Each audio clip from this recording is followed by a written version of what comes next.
Ford has sold 2 million Transit vans in the UK since they first appeared in 1965, so it's a very popular van. However, for this latest version, what they've done is split the range between the 1-ton and the 2-ton version, and this is the 1-ton model, the Transit Custom.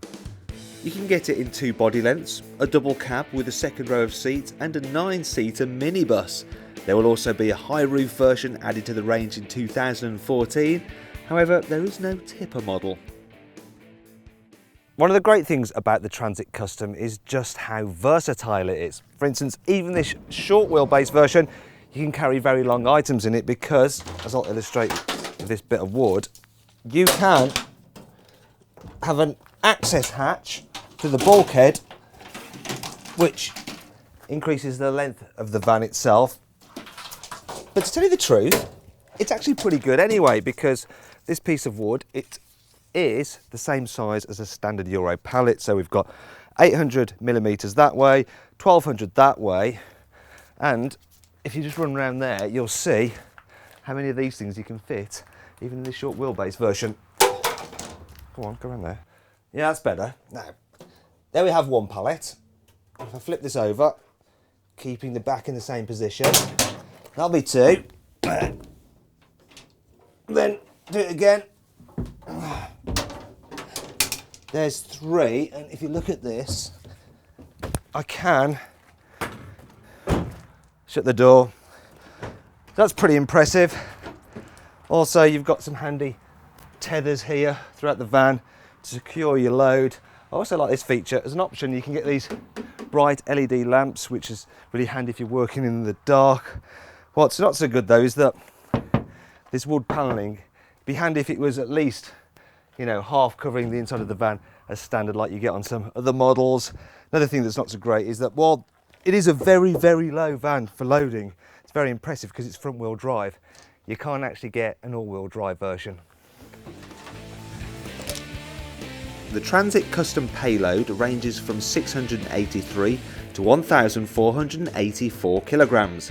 It has a low bay volume from 5.9 cubic meters up to 6.8 cubic meters. When the high top arrives, it will have up to 8.29 cubic meters, though this is still less than the equivalent VW Transporter.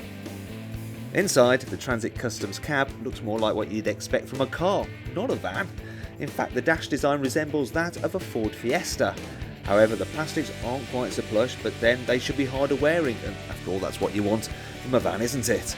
Cubby spaces are really impressive, with plenty of cup holders dotted about the place, some big door bins, another cubby above the instrument binnacle, and you've also got some storage underneath the passenger seats.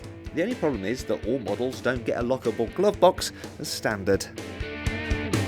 You can get the Transit Custom with pretty much the same amount of equipment you can on Ford's cars. As standard, all models come with electric windows. You also got auxiliary in for the stereo, but if you want to, you can upgrade for things like Ford Sync system, which lets you stream your music directly from your mobile phone via Bluetooth into the stereo, and this van's actually got sat-nav. In terms of security, you can actually lock and unlock the Transit's doors individually, so you don't have to worry about your cargo being stolen while your back is turned. You can also get it with 2 different types of alarm. The seating position is very good as well. You've got lots of adjustment in the steering wheel and the driver's seat, so even if you're very tall, you can push the seat all the way back, and you see I can barely reach the pedals now.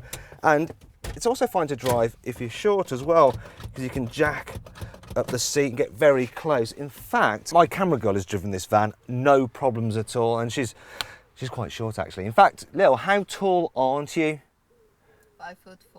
Yeah, did you hear that? She's 5'4", so yeah, she's small.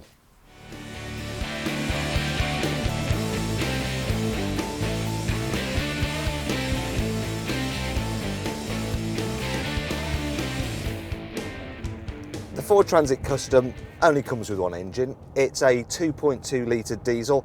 However, you can get it in 3 different states of tune. There's a 100 horsepower model, there's a 125 horsepower model, and the most powerful one is 155 horsepower.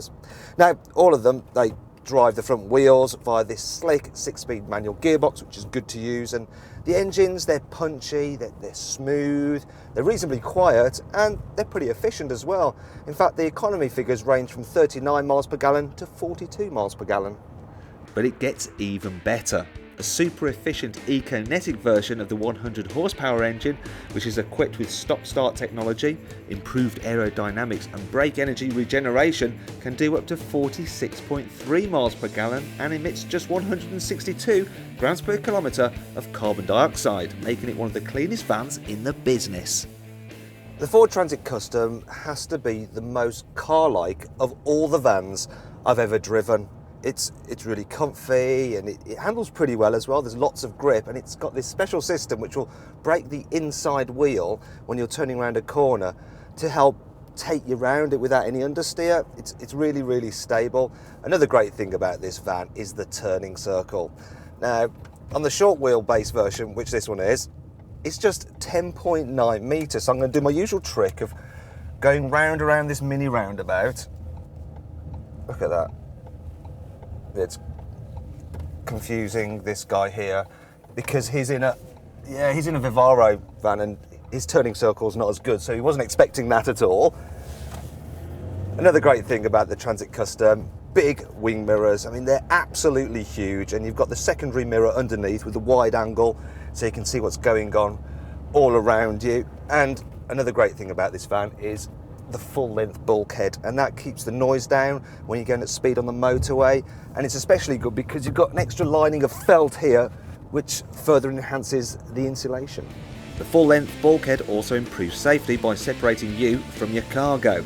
In fact, the Transport Custom is the first van to be awarded a full 5-star Euro NCAP safety rating. What's more, it comes with ESP anti-skid control and a system which will warn you if it thinks you are losing concentration behind the wheel.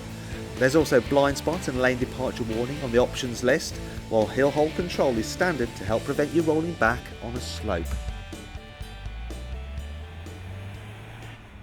Now I hope you're concentrating because this bit is important, because I'm going to start talking about the costs. And Ford has fitted the Transit Custom with some multi-part bumpers, and that means that if you have a knock, actually let's be honest here, when you eventually have a knock, you don't have to replace the whole bumper, you can just replace part of it. Then there is the class-leading service intervals. You can go either 2 years or 30,000 miles between maintenance checks, which is really impressive.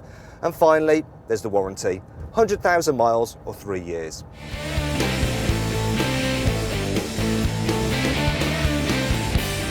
So then, overall, what's the verdict on the Ford Transit Custom? Well, it's good to drive, it's very, very safe, and you can fit 3 Euro pallets in all models, even the short wheelbase version. And the downsides are that it doesn't come as standard across the entire range with a lockable glove box. You also don't get half-wood panelling as standard across the entire range either, like you do on some other vans, and you can't get a four-wheel drive version.